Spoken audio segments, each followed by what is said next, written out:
Actually, the ATOMS device is beside the sphincter the actually gold standard for the low to moderate incontinence.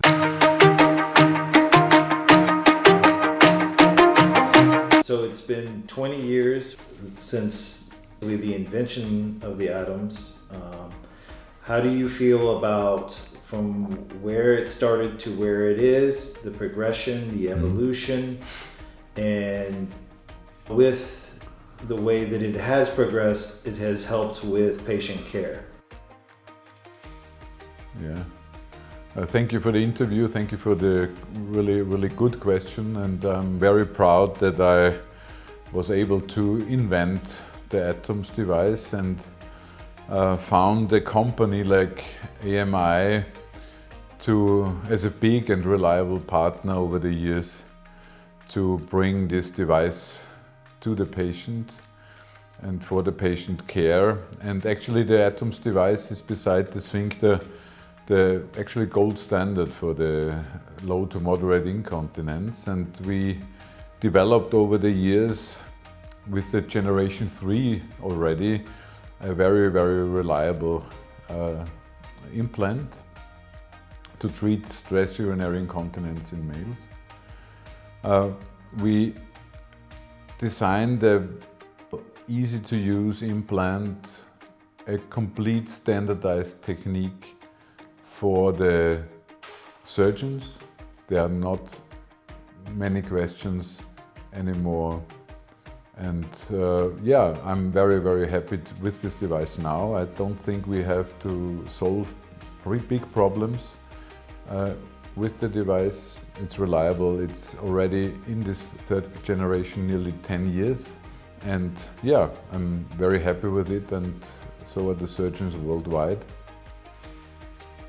So when you started with it, and you started with like the first generation to where you are now, what do you see as like the biggest differences?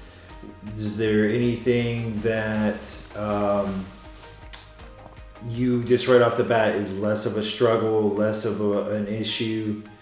Anything from first generation to third generation that you're like, this has just made it so much better? Yeah, the change from the inguinal port to the scrotal port, that was a really big advantage. It was actually the development in the patent, the scrotal port, but we started with the inguinal port because it was a reliable system already on the market in the development, early days. But the scrotal port and the integrated silicone, this silicone-coated port really made the difference and was a game changer for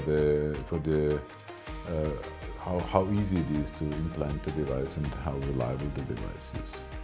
The design of the cushion was done already after the first prototypes. So we never had to change the cushion size because it's big cushion to prevent erosions or complications with the urethra, what other devices have.